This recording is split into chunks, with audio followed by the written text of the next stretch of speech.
Okay. I'm not seeing my live once again.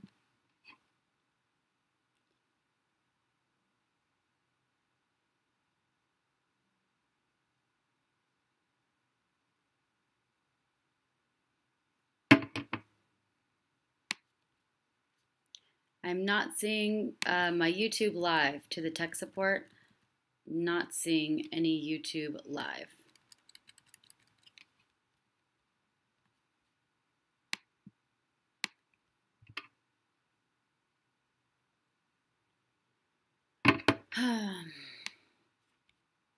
The woes of the tech world. And let's see.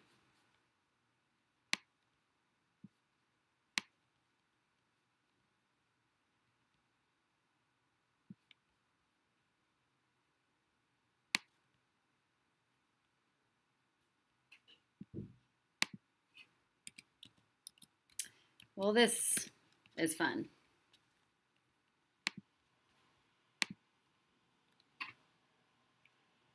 The woes of the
Okay, everything's good, it looks like. Finally.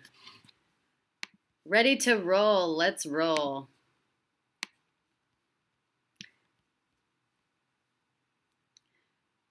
Round 2.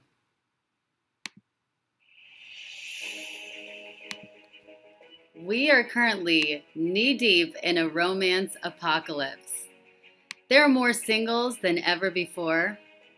Marriage is on the decline. The birth rate is at the lowest point in history.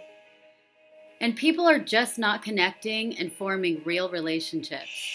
For the first time ever in human history, the very concepts of marriage and romance, God, the family, gender, and even our national anthem are under attack. Our American values have been slowly deteriorating and replaced with liberal, progressive values. We're in the middle of not only the romance apocalypse, but a war on our very souls. Speaking the truth is called hate speech. Patriotism is now called racism. Believing in God makes you a bigot. The current state of America is directly intertwined with the current state of our relationships.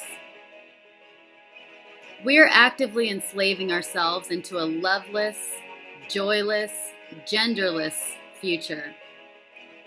Men and women of common sense and a moral compass need to wake up to the destructive madness that is being thrust upon us in the name of progressiveness and political correctness, and look ahead to where this ideology is ultimately taking us.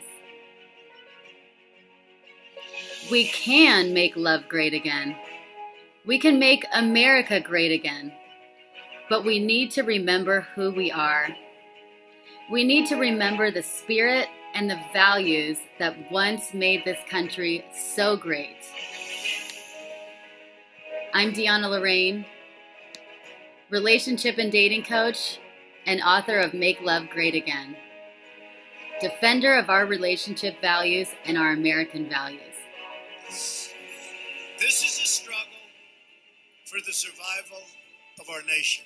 And this will be our last chance to save it. This election will determine whether we're a free nation or whether we have only the illusion of democracy.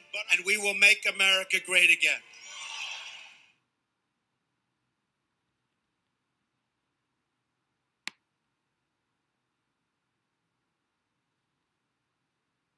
Okay, how's that for an opener?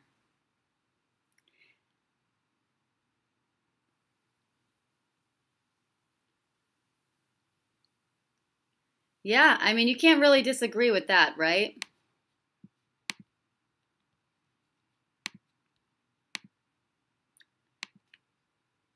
Here I am. Welcome, welcome. Happy hump day to everybody. And what's your coffee for today? So let's get started. We have lots of things to discuss. And by the way, here's my book, Making Love Great Again, available on Amazon, The New Road to Reviving Romance and Winning at Relationships. I will be talking a lot about that in the future. So let's talk about you and me and the country. So many things have been happening in the last few days that are just, it's like everything's just happening at rapid speed, right? Here's some crazy things. So the Tony Robbins thing has continued to devolve into a complete shit show. I mean, the feminist mob is really a terrorist organization. That's really what they are. It's what they feel like and it's what they act like. And they have continued to attack me and anyone else who has dared to speak the truth about the negative consequences of the Me Too movement. And there are plenty of negative consequences. There might be some positive things about the Me Too movement, but I think on the whole, it's creating a lot more animosity and a lot more resentment and division between men and women than positive impacts. So let's just look at just some of these tweets of these women totally tearing me down. And I'm going to talk about, it makes me really sad because as a woman, to see this state of women that are just so vile and so insane. It's like they've lost all sense of reason. They've lost all sense of logic, and all they go on is pure emotions. I mean, to me, that's just that's really a crime of great proportions. That this is what we're coming to as a country. So let's just look at some of these things, and I'm going to give my commentary, and then we're going to, talk about what I think are the ultimate, what I think is the ultimate impacts of all of this craziness and this Me Too movement.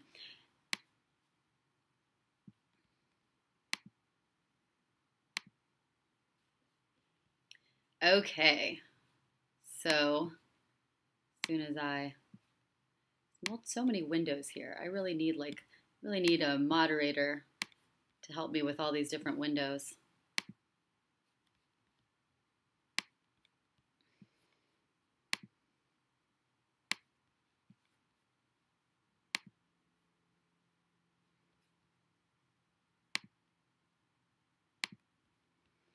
Okay, so if you haven't already seen, we're not going to spend too much time on this because it's, we've already gone over it before.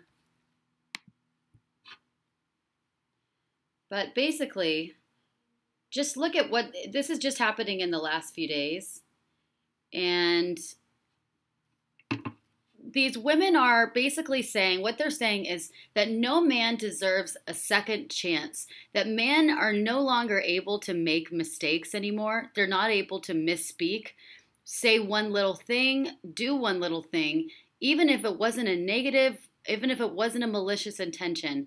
And women will take you down. They feel like they're justified to dismantle your career, destroy your life, all because of one comment, all because of one incident. And that's a really scary totalitarian place that we've gotten to. So just look at just some of these. Remember, this is just a glimpse of all the tweets that were happening on my page and on Tony Robbins' page. Right? There, see, somebody asked on the page, is he allowed a second chance?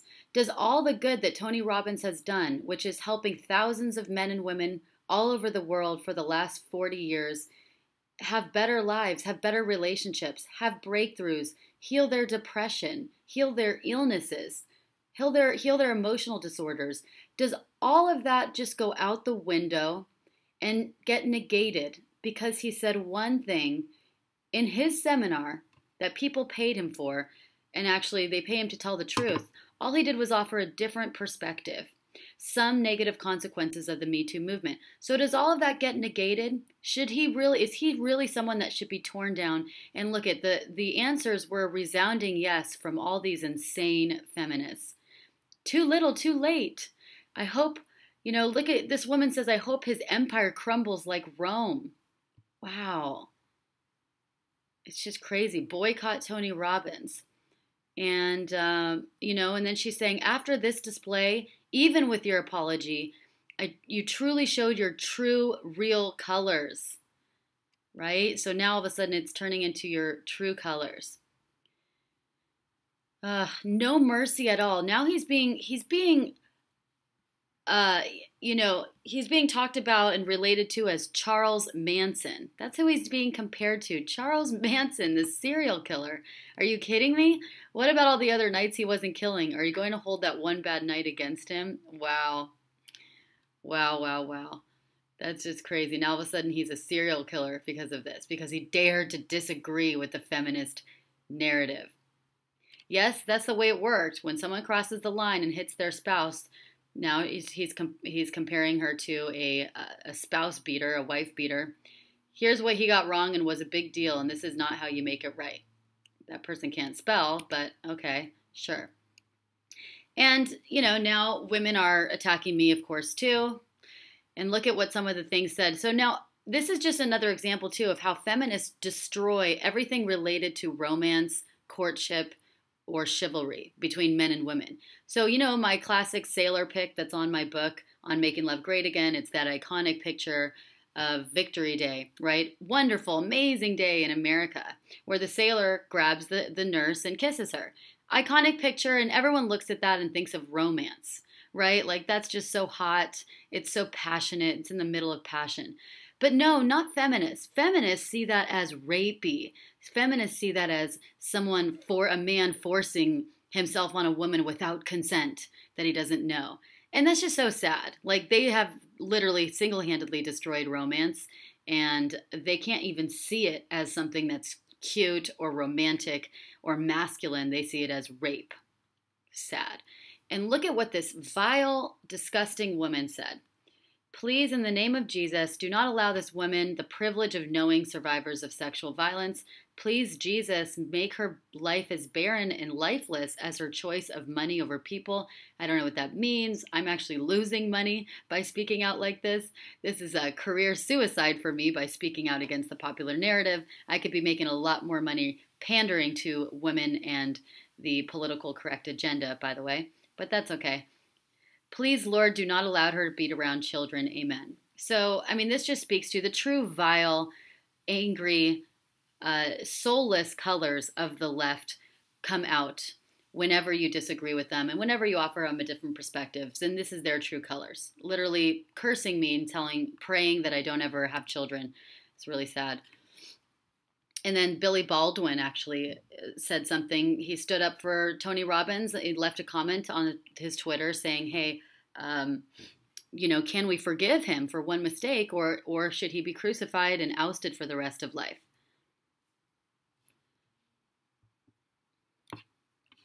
And I'm just getting some feedback. There's a reverberation.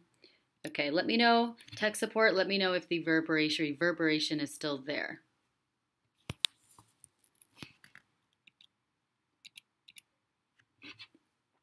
Okay, so Billy Baldwin then, he gets crucified. The actor Billy Baldwin, he gets crucified. Look at women saying, I admired you until today, Billy. I'm unfollowing you now. Only because he suggested that maybe we give guys a second chance in life. I think you need to chill out. Tony needs to hear why people are so upset. Unfortunately, his apology was weak. Then he tried to mansplain to women how we should not be our abusers. Okay, it's just insane. And then this woman, I think sometimes we forget that some nice men have very scary thoughts on women. It doesn't come up. It doesn't need to be relevant. It's just, this is really, really scary. And here's what it's showing. You want to hear what all of this is showing?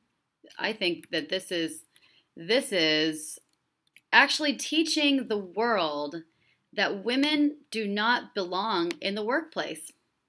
I hate to be the one to say it, but I'm going to go ahead and say it, that all of this is doing, I believe, is showing the world how fragile and how sensitive women really are.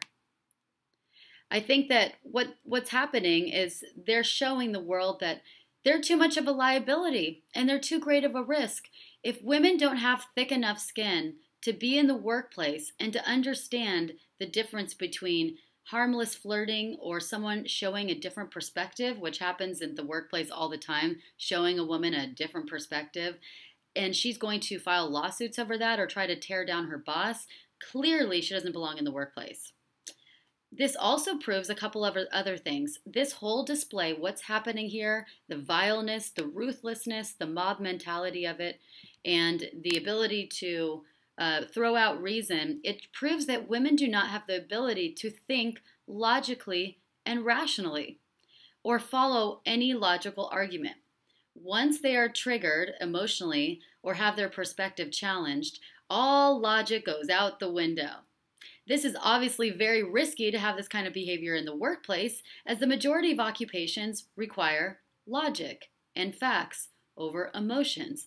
The fact that these women literally cannot see logic, they couldn't see anything that Tony was saying and I was saying and anyone who defended Tony, they were very logical arguments. But all they heard was, you are an abuser, you're against the Me Too movement, oh my God, you're against women's rights, you want women to be abused and disempowered, and you want women to go back to the 50s. That's all they hear. So clearly, someone like that cannot be in the workplace. Another thing it proves is that women do not have the ability to listen or see other perspectives. They stubbornly hold on to their own belief or perspective due to their irrational emotion. The ability to listen and have different perspectives and hear different perspectives is a requirement to be effective for most occupations, right? Therefore, women like this are only showing the world that they are not fit to be in the workplace. And if I were a man, I wouldn't hire them at this point, or I certainly wouldn't hire feminists. The other thing it's proving is women do not have the ability to discern very significant details and nuances, like the difference between abuse and a theatric or therapeutic demonstration, and the difference between sexual assault and harmless flirting, sexual harassment, and the difference between locker room talk. Tony Robbins didn't push and abuse that woman. He was doing a theatrical demonstration to illustrate a point. And yet, all these women, thousands by the thousands, are saying that he abused her, that he assaulted her, that he pushed her, he intimidated her verbally and physically. And I'm sorry, but if I had a woman who didn't know that difference, I'm not going to hire her. The ability to discern between fact and fiction or hallucination, if women can't discern this, men should not hire them, as they're far too risky and liable to not be able to discern things that are very important at the workplace or in their relationships. The other thing this shows is that women blindly follow groupthink and they submit to female on female pressure, regardless of whether it is true or not. And the other thing that this proves, because this proves a lot of things, that women cannot discern between an overall good man who has a good heart, who has made an honest mistake, or who just showed the truth and didn't make a mistake at all, from an overall bad man with malicious intentions to harm people and women. And they will seek justice at any cost, tear him down, rally up their allies, their mob to attack him along with her, and ruin his entire career and life in a heartbeat. If women are not able to distinguish the difference between a genuinely good man who's done countless good deeds for other people with a good heart, and a man who literally is malicious, who does this kind of thing all the time, then why would any man want to be in a relationship with them or hire them? So women in this whole Tony Robbins fiasco and what they keep doing with this whole mob mentality, tear down the patriarchy as soon as a man missteps thing, they're really just showing on a large scale that one honest mistake can ruin someone's life, and they will seek to ruin that person's life, or get them divorced and cleaned out financially, removed of their children, etc. So why is this going to be helpful for women in the long term if people are going to be afraid to hire them and afraid to be in relationships with them, at least with the feminists, right? Now, here's an experiment that I think that we should actually start broadcasting on social media. Here's an experiment. What would happen if men started filing harassment lawsuits against women who have said a bitchy thing or two while they were PMSing on their periods? Okay? Have you ever experienced women, girlfriends, wives, etc., coworkers, who were on their periods and they said a couple bitchy things, or they're kind of moody, or they lashed out at you, and then you found out, oh, well, I'm on my period. I'm PMSing. Okay? Hormones, right? Emotion.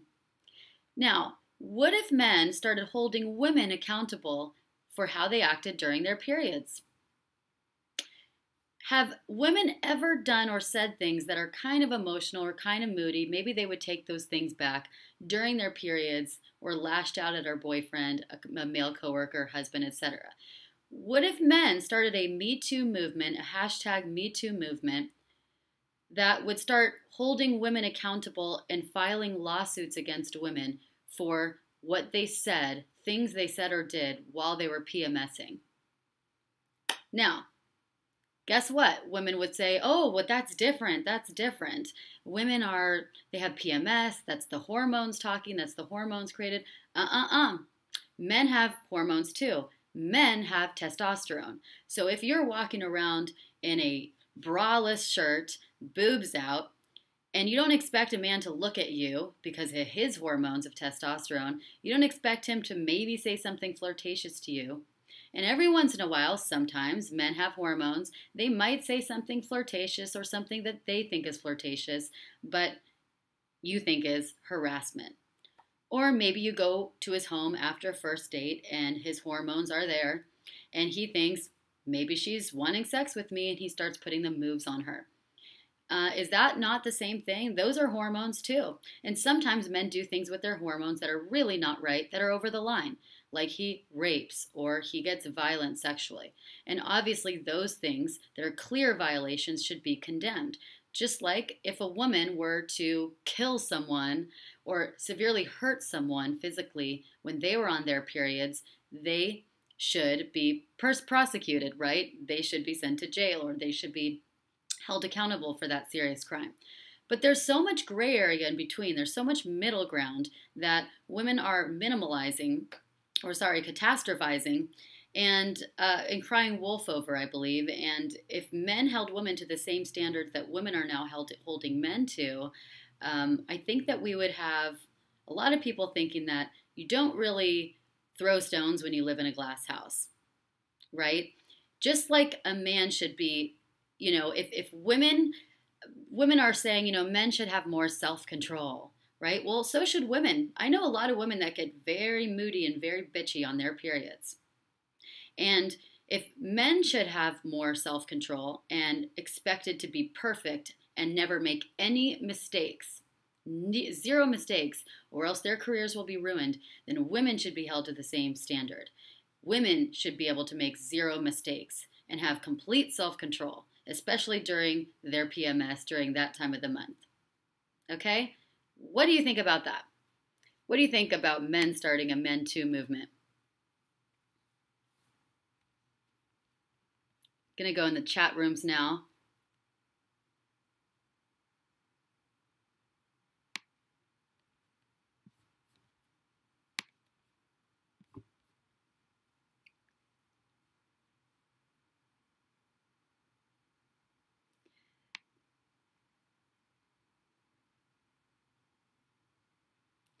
Women submit. So I'm looking at the chat rooms now. Feminists are the snack pack throwers of America now. Yes, DJ. DJ, women submit to a female pressure because they're based off of connections and what other people think of them. So that is always going to be a struggle for a lot of women. Yeah, I guess so. See, here's the thing about me. I don't really care what other women think about me. I don't really care. So I've always been an outlier in that respect. I grew up with 4 brothers and no sisters. So I guess I didn't understand that whole sisterhood, loyalty, ride or die thing. I feel like men are our natural allies, and women, you're going to leave them someday and you're going to want to get married. You're going to want to partner with men. Men will provide protection and other things. We can provide them things. So really, it's kind of silly to partner with women in this sisterhood your whole life when we're supposed to be partnering with our opposite sex ultimately. So I've never understood this loyalty of the sisterhood over loyalty for men. And I don't really care about women's opinions of me. I don't care to speak out, so I'm going to speak out. And that's why they hate me.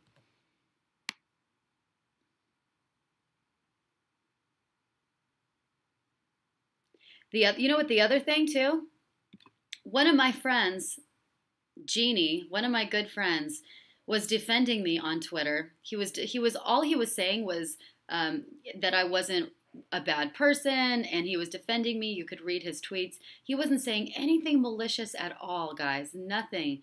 He was just rebuting their arguments because they were attacking me. And guess what? One of these stupid feminazis, she goes and finds out, like she has so much time on her hands, she goes and she finds out the church that he belongs to, calls up the church and reports him to the church for sexual harassment because he's on the choir staff at the church. And she reports him for harassment. She says, this guy you need to be aware of. He's on Twitter and he's harassing me and other people. And she's trying to ruin his career at the church only because he was defending me on Twitter. That's the level, the low level that these women will go to. She doesn't even know this guy who's a friend of mine who was defending me. It's sick, guys. We're really dealing with mentally deranged people. Samuel says, I can guarantee the new would lash out at the men and ridicule them for taking emotions that seriously. Double standard and hypocrisy much? Yeah, I think it would be hilarious if men actually started doing it just as more of a social experiment for the month, just started holding women accountable for their periods. Twitter lynch mob feminists want men to atone for their sins. Simple sorry won't do. Utter madness. Thugs in female skin. Yeah, thugs in female skin. I like that. And these people talk about compassion and love. Yes, Johnny Bravo. Michael says they're counting other people's behavior to be relative their behavior, and when it's not, they have no game plan. One can learn from the horses. Yes. Getting random boners in public is sexual assault. Apparently.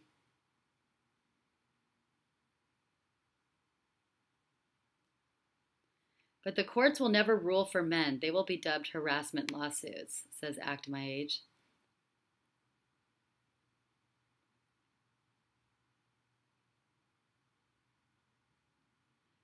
I'm just reading the comments. Samuel says, so if a feminist wants her kitchen remodeled, who is she going to hire? The odds are it's going to be a man carpenter who does it.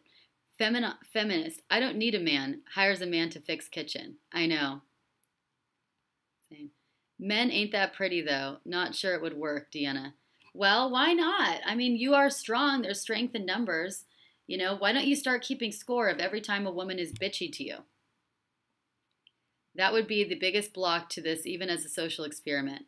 What does this have to do with your looks, you being pretty or not?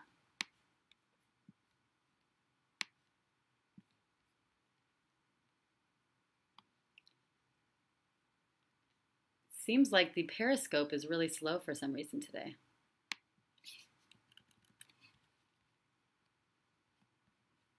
If you like what I'm saying, give me some love.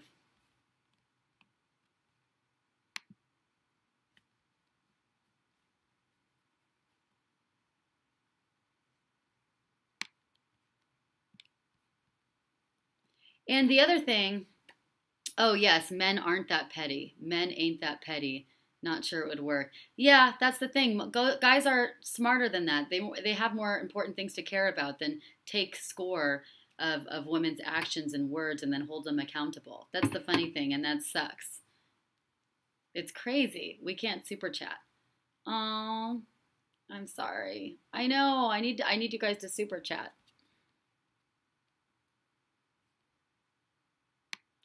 And here's another thing. Yeah, Q.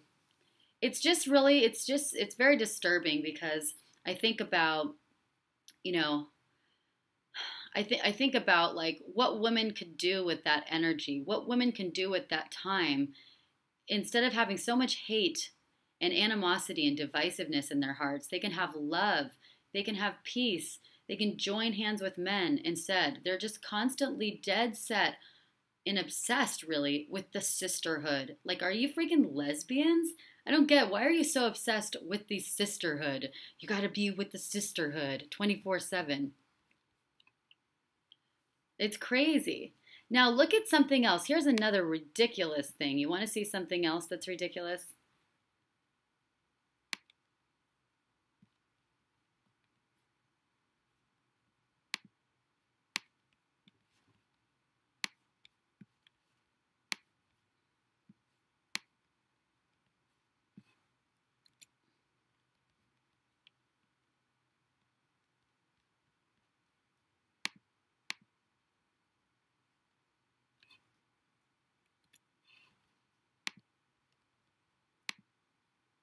Okay. Check this out, guys. Here's another thing that's crazy that happened. So this girl, a typical feminist attention whore, was trying to get attention and, of course, trying to make it all about some sort of sexism or discrimination, even though it wasn't. So this girl says, she posted on Twitter yesterday or the day before, I decided not to wear a bra today, and I got pulled out of class because one of my teachers complained that it was a distraction to boys in my class. My school basically told me that boys' education is far more important than mine, and I should be ashamed of my body. Okay, so this was a big story yesterday too. Look how she twists. This is liberal logic. This is feminist insanity. Instead of taking the facts of what actually happened, she spins it, hallucinates, and creates her own story that sounds oppressive, like she's being the oppressed victim, and that this was a case of sexism, whatever. Like, this is straight delusion. Mental people with mental disorders are delusional, and they make up things out of thin air. They make up stories. This is no different. Feminists are no different. They literally make up stories. So the reason why she got sent home from school for not wearing a bra because it was a distraction to boys in class is because, plain and simple, it was probably a distraction to boys in class. They were looking at her. And that's distracting. When a girl has big boobs and you're in grade school, boys are horny, they're young, they've got testosterone, and they're looking at her, it's just kind of a distraction, and not to mention it's kind of inappropriate and it's disrespectful. Like, where are your freaking parents? You're in grade school. Where are your parents that let you, with big boobs, walk out with no bra? It's disgusting. This is just another reason why we need families intact. We need the father at home. We need parents slapping these kids around and saying, sorry, but this isn't okay. It's not okay to not wear a bra when you have big boobs. And then this girl, of course, then all the feminists rally together, all the sisterhood comes together and rallies behind her. Ridiculous that in 2018, girls get pulled out of class for boys laughing at hard nipples. Teach boys to be respectful of women's bodies. If the boys were staring at her, call them out, the boys. Nipples are not sex organs, they're just nipples. When will schools stop sexualizing girls? How about when you stop sexualizing yourself, girls? How about when you stop putting your sex organs out there? Yeah, they're functional, but they're also sex organs. How would you like, and again, I like to just play devil's advocate, so here we go. How about you guys start going to school with your balls hanging out? How about with your dick hanging out? How about that? See what happens. Let's see if any girls stare at you and find it distracting. But guess what? I'm almost positive that you guys would be sent home too. And not only would you be sent home, you would probably be suspended for having your balls hanging out. I think that she got treated lightly. And look at all the feminists and the simps rallying behind her. They should be ashamed of themselves. They said my outfit was distracting others. Shaking my head at body shaming. Okay, so now this is a case of body shaming, she's claiming. Body shaming. If another girl with smaller boobs or a guy was wearing my t-shirt, it wouldn't have been inappropriate. Yeah, because you do have sex organs, just like guys hanging out with their balls. And here's a girl. The school should be teaching self-control instead. It's not her fault that they don't have it. It's called boys, okay? Boys are in grade school. They have testosterone. They're just figuring out their own sex organs for the first time, let alone a woman's body. So come on, just have a little self-respect and modesty, something that liberals apparently don't have. So how about you have a little modesty, button up, and be respectful of everyone in the class instead of seeking attention like the attention whore that you probably are. Or here, see, it's always on the boys. It's always placed on the boys.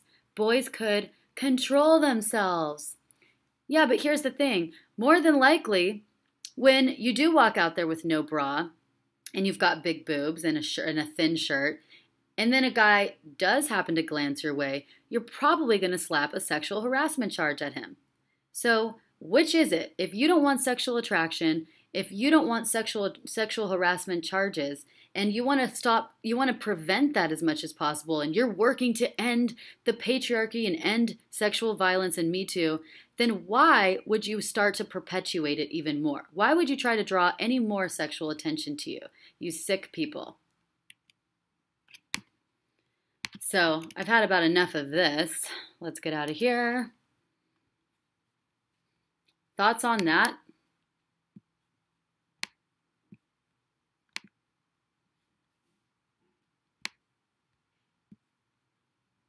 You can't make this stuff up, guys, but this is the mindset. This is the very scary mindset of the generation that will soon be our leaders. And many of them are our leaders currently. I never cared when girls looked at my boners in high school. They loved it. Haha. Samuel says, I'm pretty sure if a moderately muscular guy entered class with tight shorts and shirtless entered the classroom, I am sure every girl would be distracted. Yeah.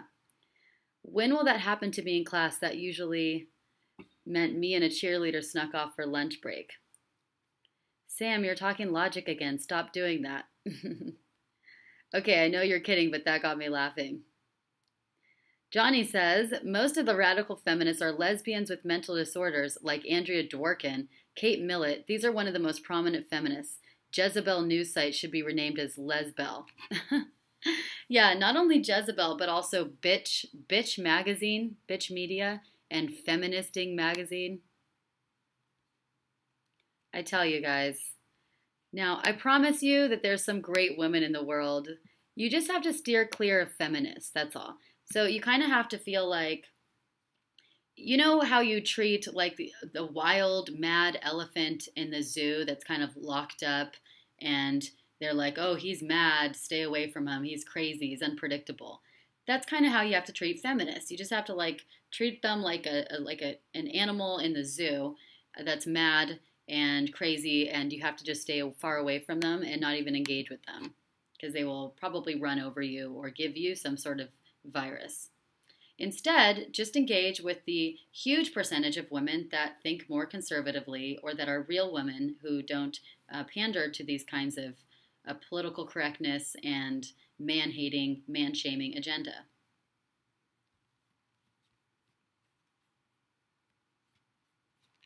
They're out there, guys. I'm telling you, they are out there. I know it's kind of hard to find, but let that be your goal. Don't even engage with the feminists. If someone's a feminist or if they voted for Hillary, just say, no, that ain't happening, because that ain't right.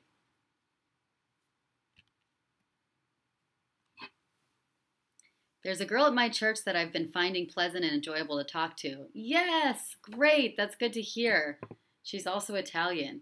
Italians, Spaniards, foreigners, they tend to have better values. They tend to not be so feministized.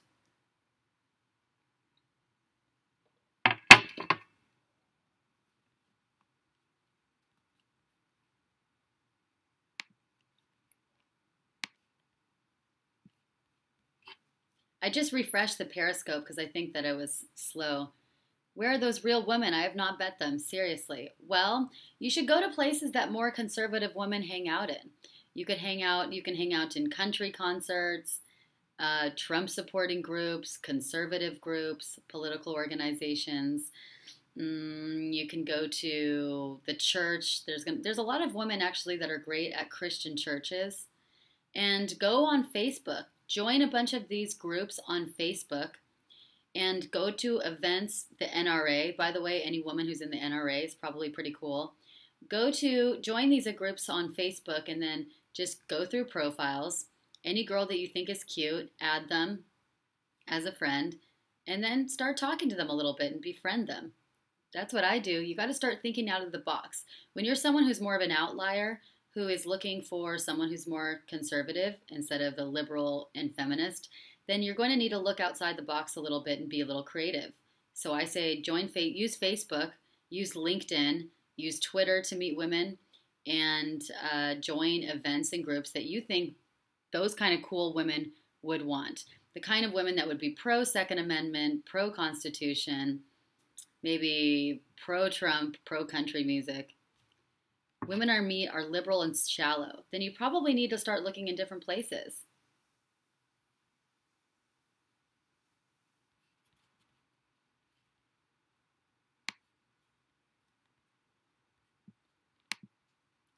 You need to find a good girl like Elizabeth Warren. She's my favorite Native American. I hope that you're joking.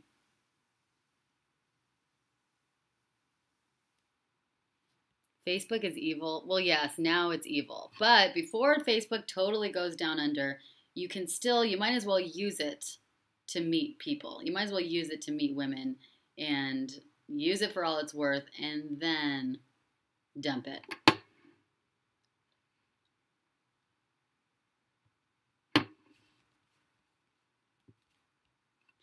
Johnny Bravo says feminists should not even be touched with a pole. It would be helpful if they had been marked with 666 if you're mistakenly dating one of them. Oh, I know. And what about this? What about the London Prime Minister saying that he's going to start banning guns or banning knives? Knives are now considered a murder weapon?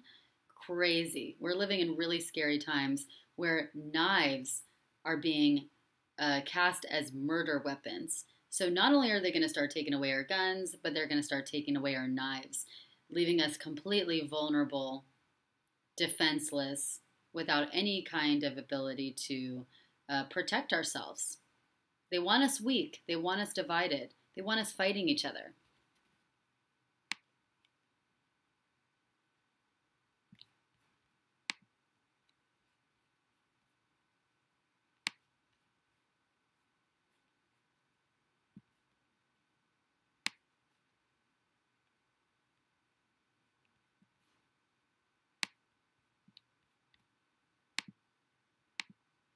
Right? Londonstan. It's disarming the public at its finest. Yes, Samuel. DJ says it's the mark of the beast. Will says there are plenty of good traditional women in Eastern Europe. I think so. You guys might have to go outside the country. I hate to say it. But no, there's a lot of women in more like middle America places. There's in California, you can find a lot of conservative women in Orange County and in San Diego.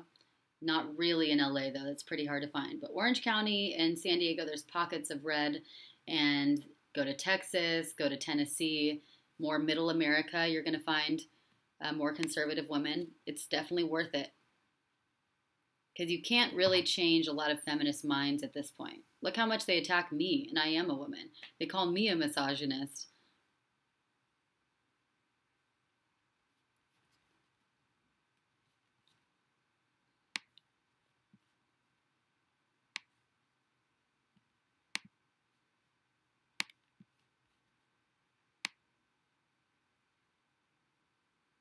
And here's the other thing about the nipple. You know, back to the topic of the girl, you know, getting so upset and bent out of shape because she feels like, you know, because she got sent home because she wasn't wearing a bra and she had big boobs. You know, women are constantly pressing this. This is the movement. They have a movement called Free the Nipple. Hashtag Free the Nipple. And I find this is very disturbing because what they're trying to do, they're so hypocritical. They want to end sexual violence. They want to end sexual harassment, right? They want to say that men should not be looking at them. Men shouldn't be treating them as sex objects. And at the same time, they are creating a movement called Free the Nipple, where they want to just be able to walk around in public places with no shirt, totally topless, just like men do. Because if women can do it, then if men can do it, then women can do it, right? So they want to act exactly like men in every way, shape, and form. And they want to be able to walk down the street without even getting looked at because they want to, you know, show men that your nipples are not even a sex organ. And this is what this girl did too. She's like, why can't I just go to class without a bra? Nipples aren't sex organs. They're just nipples. Okay then, ladies, let's see about that. If that's your ultimate goal, if your ultimate goal is to truly desensitize men to nipples and to desensitize men to women's bodies and the erotic nature of women's bodies and their naked bodies, if that's what your real end goal is, then fine, sure. In a couple years from now, if you keep ramming this down men's throat, hey, I'm going to be naked, but don't look at me. Hey, I'm going to be naked, but nothing to see here because this isn't sexy at all.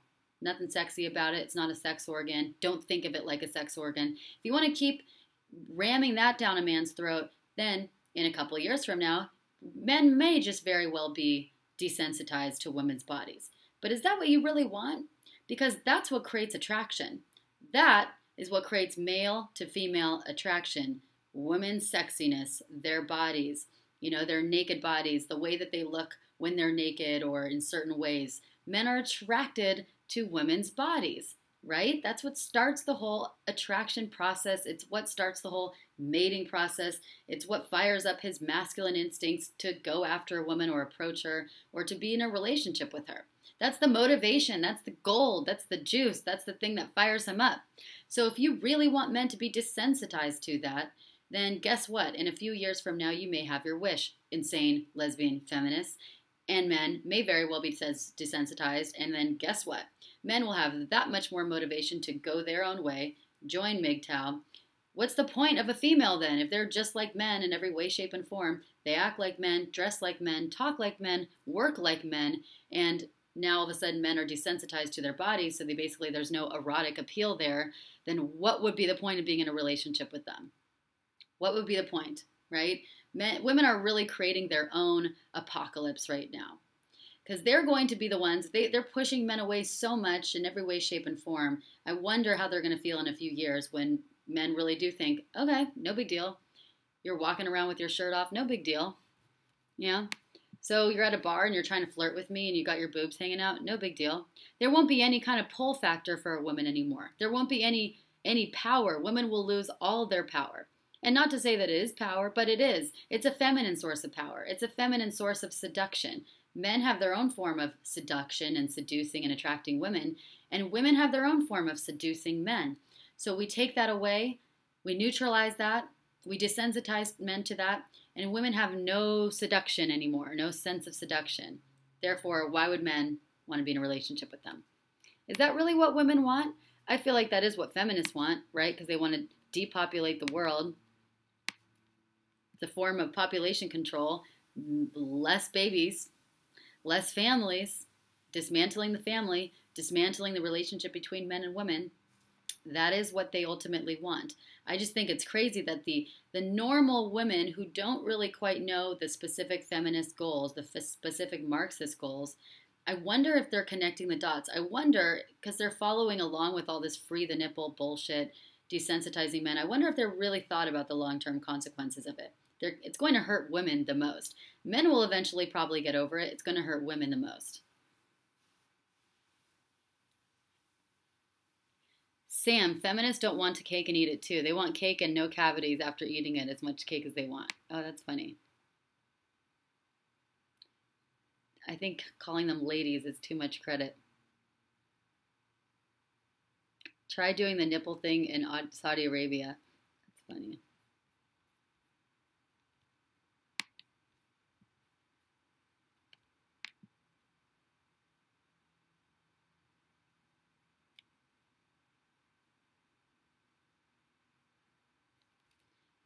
Periscopers, you say, I want to meet someone like you. That's chumstick. Well, thank you. I want to meet someone like you.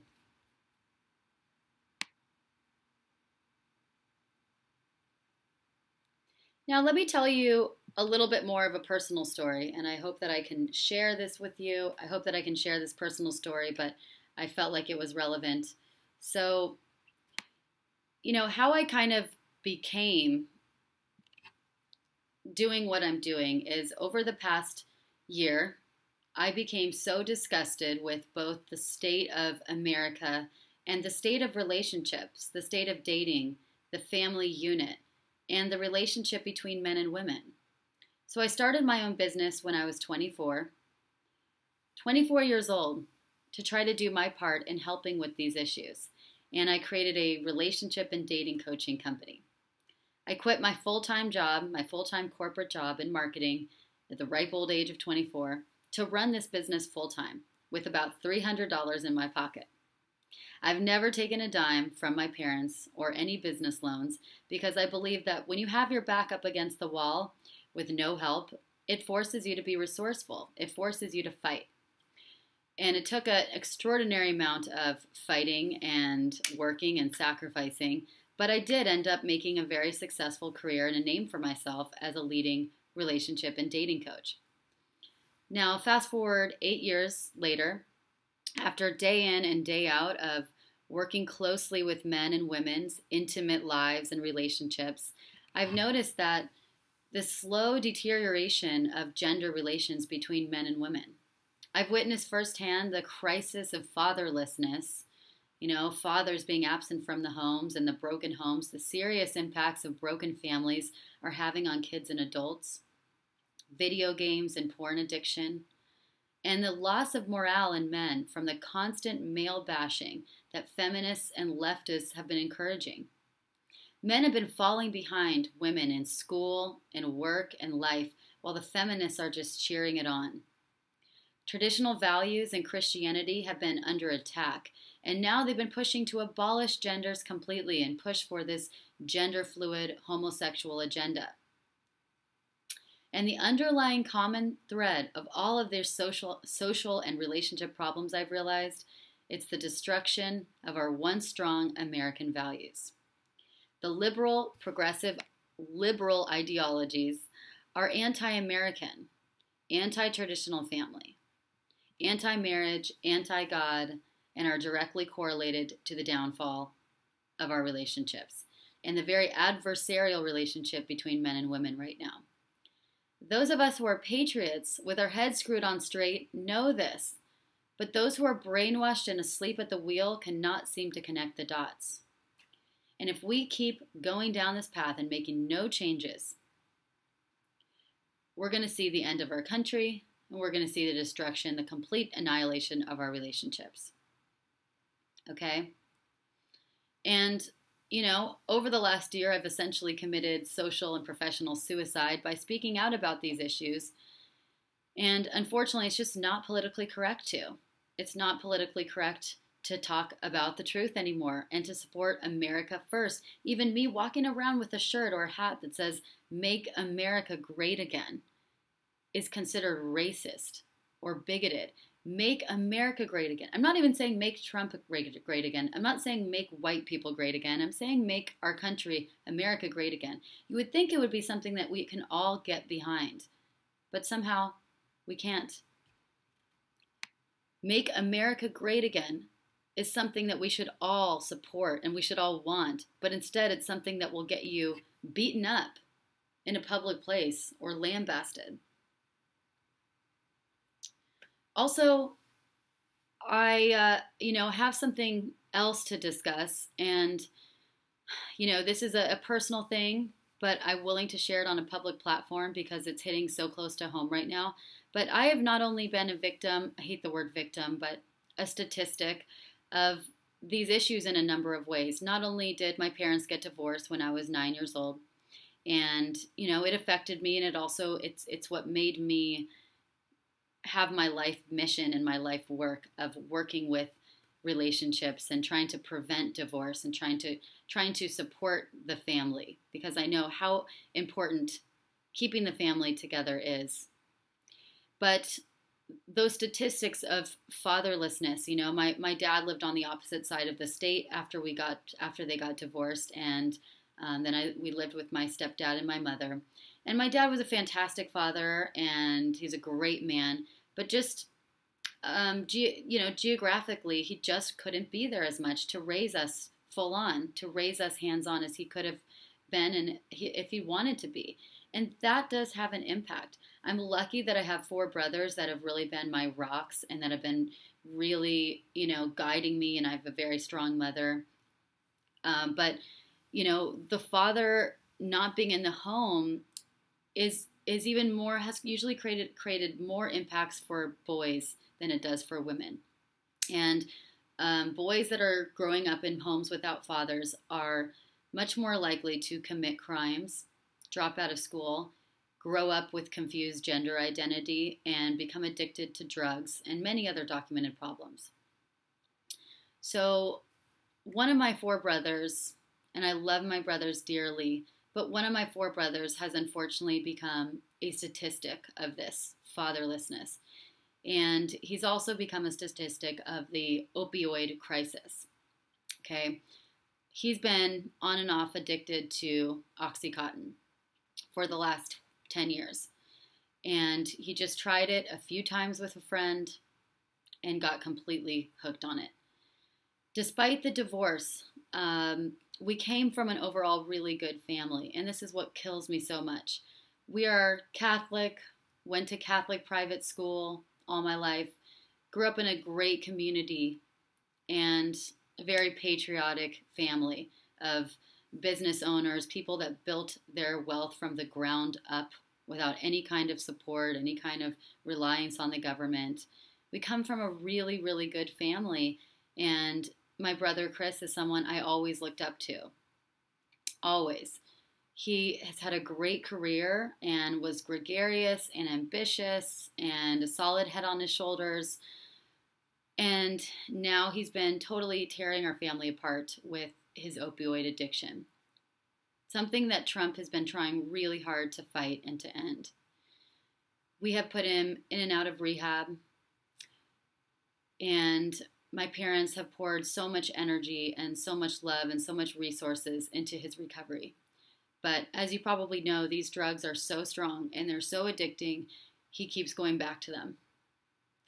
And I tell you this because just this weekend, after we thought that he thought that we had finally had him clean for a couple months and he was in a sober living environment, we just found out that he relapsed, and he is out there on the street. We don't know where he is. We can't get a hold of him. And it just makes me so sad that these idiots, but these liberals, these people are so brainwashed. They can't even see what the good that Trump is trying to do for this country. And all they can do is focus on these petty little things that are so superficial, that don't matter, because the media tells them to focus on these things, when there are real problems affecting real Americans that we should band together to get behind.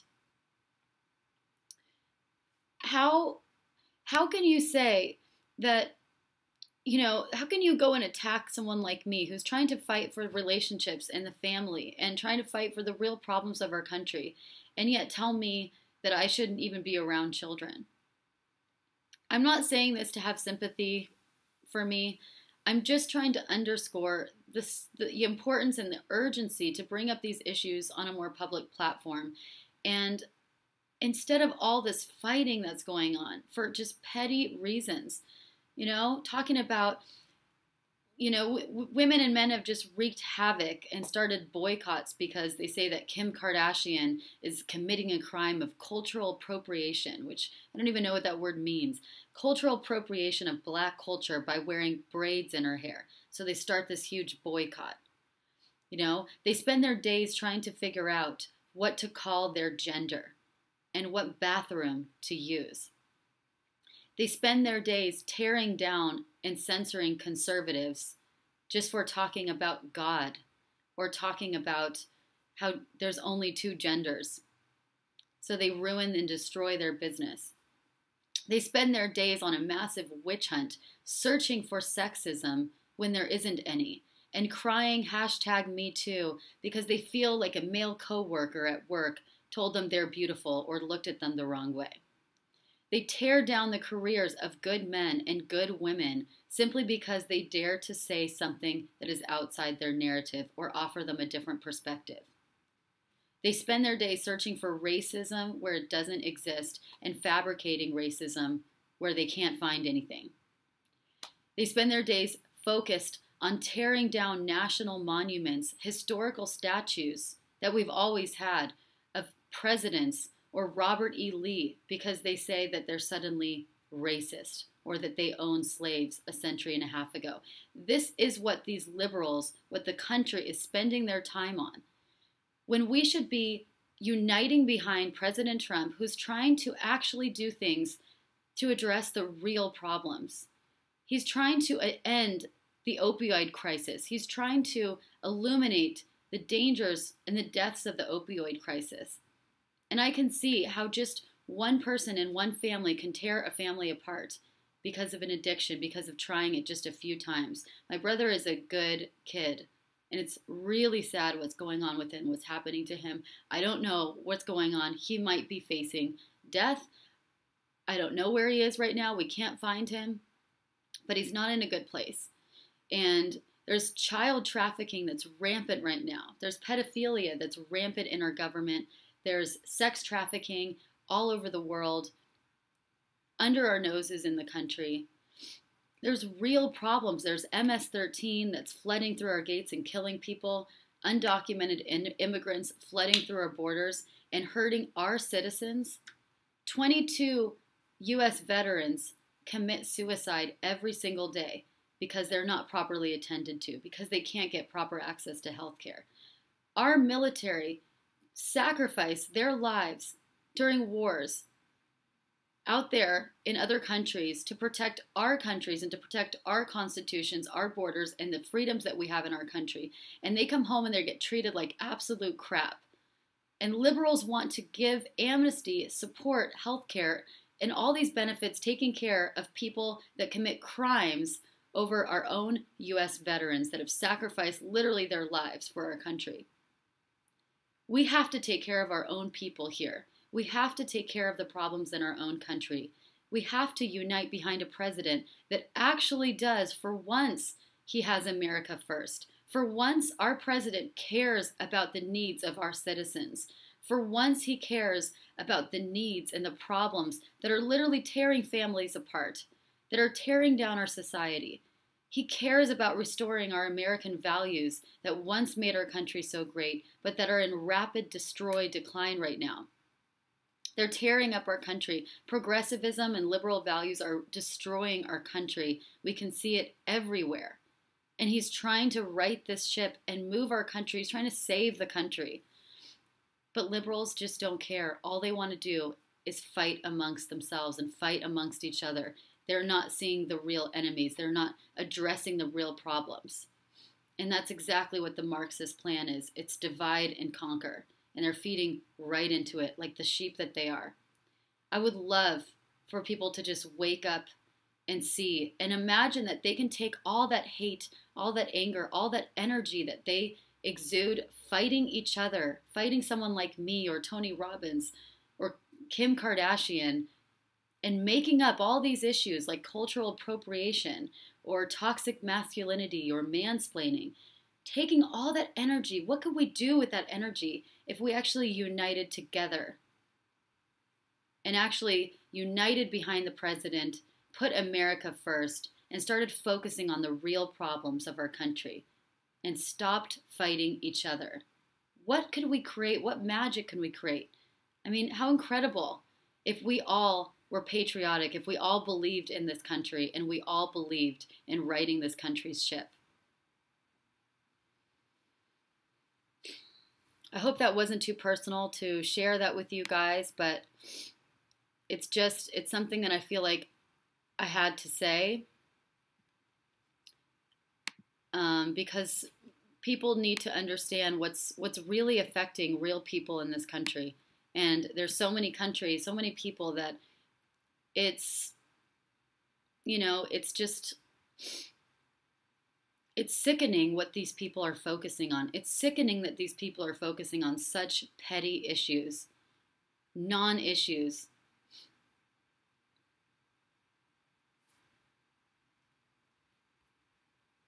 Wow, DJ, you lost your sister in 2009 to epilepsy. I'm so sorry.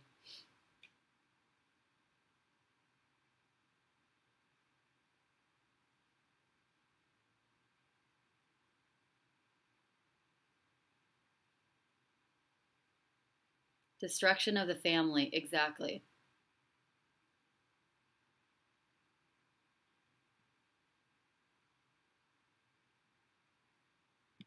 DJ says, Sam, I'm black, and believe me when I say the media and other outlets make white men the same type of targets now that they used to make the black men and still do in some way.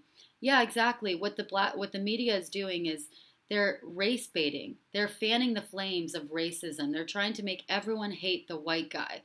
They're trying to almost annihilate white people and put all the blame on white, and they're causing resentment of blacks towards white. Just like they're doing with women towards men, they're causing all this resentment from women to men. They're fanning the flames and making men the enemy. The people that have it worst right now are white, straight men, not to mention white, straight Christian men.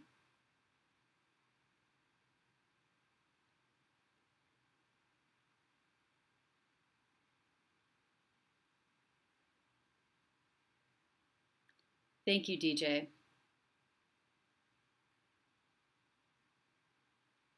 Thank you for all the hugs and kisses, you guys. You're so sweet.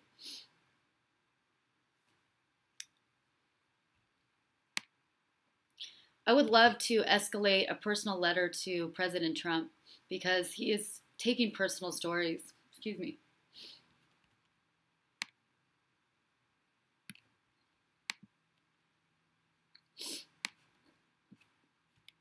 He's taking personal stories about the opioid crisis. And I think it would be good to escalate a letter to him and just let him know how serious it is, you know? I'm sorry for crying. Whew. Thank you guys for being there with me. You know, I haven't really talked much personally about this to anyone, so I appreciate it. And, you know, these are the things that are affecting real Americans. A lot of people are affected by the opioid crisis. A lot of people, you know, there's 800,000 children are missing, are kidnapped every year out of America, just kidnapped out of their homes. And then they go into child trafficking rings. And no one's talking about these issues. No one's talking about the fact that 1 out of every 3 children are raised without a father in their home. Or what about 84% of the black community come from fatherless homes? 84% of children born in the black community are born without a father in their home and have no father engaged in their home as they grow up. No one's talking about these issues. No one's talking about these issues, yet they're the real issues that are affecting America. No one's talking about the breakdown of family values and how we're constantly seeing on TV the condemnation and the condescending of Christian values, the mockery of God, the mockery of Christianity, the mockery of heterosexuality, and the mockery of traditional family relationships, the nuclear family. They try to say that LGBTQIA families are just as healthy and strong and successful as a man and a woman in a traditional nuclear family, but they're not. They're trying to say that, the sisterhood is more important than male and female relationships, but they're not. Their constant lies are something that I'm trying to fight. But people need to wake up to this destructive madness and stop focusing on bullshit made up issues like cultural appropriation or misogyny, or this systemized sexism, systemized racism, mansplaining, manspreading, toxic masculinity. Stop focusing on these bullshit issues and start focusing on the real issues that are affecting Americans and destroying this country. And then maybe we can turn this ship around. But people need to wake up and stop following the herd.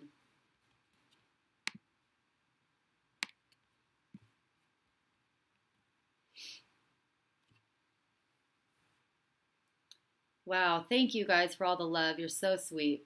I really appreciate your support. I'm sorry I'm not usually so emotional.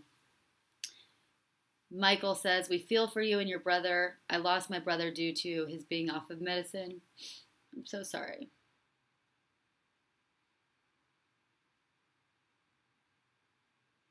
Robert E. Lee was against slavery. These people don't even know history. Yeah, they don't even know history. It's really sad.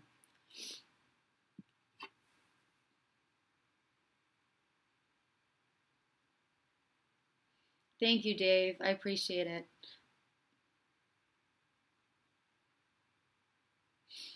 Thank you, Dave Johnson.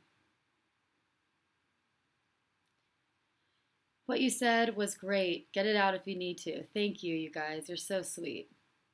Over 70% of suicides are white males, but no one cares because we're evil, right? Yeah, you're evil, exactly. I guarantee that a homeless veteran who's white, who happens to be white, isn't thinking about the color of his skin. He isn't thinking about him having white privilege. I'm pretty sure that he's thinking about, am I going to get another meal? When and if I'm going to have my next meal? Or am I going to die tomorrow? When can I possibly get a blanket? When can I get a cup of water? I'm pretty sure that white veteran on the street is not thinking about white privilege. I'm pretty sure that white person that's living in poverty in middle America is not thinking about his white privilege. Get a grip, people.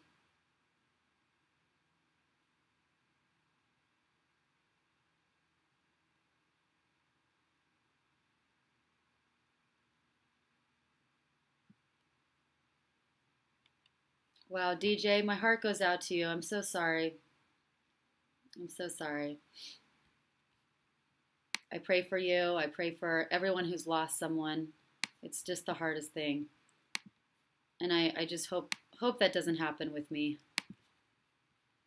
I pray that my brother returns and makes a safe return. Okay, guys, I know it's the middle of the workday, and I love you so much. I will be back on Friday at 9:30. Hopefully no technical difficulties on Friday, but Friday at 9:30 I will be back on, and 9:30 to 10:30. And you are amazing. Thank you so much for all the love and support. Spread the word.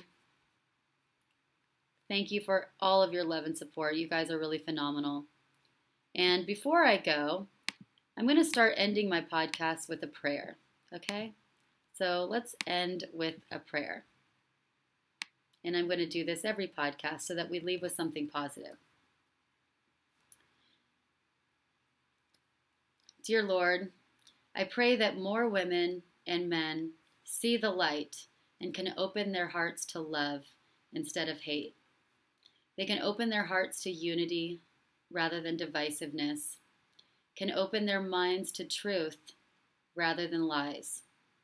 I pray for love and protection for our great President Trump and his family and all those working for us, that they remain safe and resilient in the face of the many forces that are working against them. I pray for all of you and the truth warriors of the world who are courageously speaking and defending the truth and boldly working to bring those who are in the darkness over to the light. In the Bible, in Ephesians 6:10, the Lord said, "Put on the full armor of God, so that you will be able to stand firm against the schemes of the devil. For our struggle is not against flesh and blood, but against the rulers, against the powers, against the wicked world forces of this darkness, against the spiritual forces of wickedness in high places." I pray that all of you find true and lasting love, and that God puts an incredible partner in your life to be with you during this journey and bring you the beautiful family, the joy, and all the blessings that you deserve. And lastly, I pray that good conquers evil, that love conquers hate, and that together and with God's help and grace, we are able to make our country and the world great again. Amen. Okay, guys, that wraps up this very long show. Thank you so much for everything, for all your support. I love you, and I will see you again on Friday. DJ says, if you have ever read Footprints, please use it anytime you feel like you're alone. Okay, I will. I'll get Footprints. Thank you.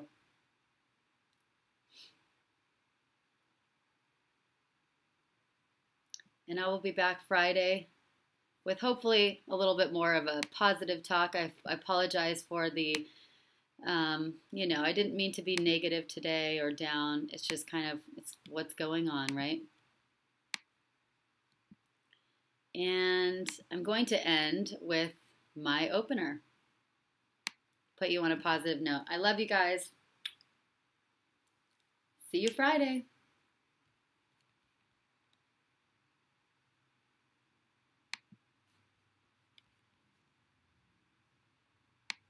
I love you.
This is a struggle for the survival of our nation.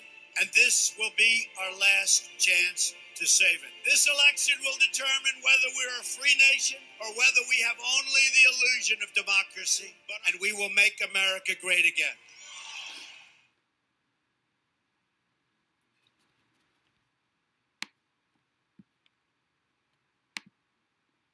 Bye, guys.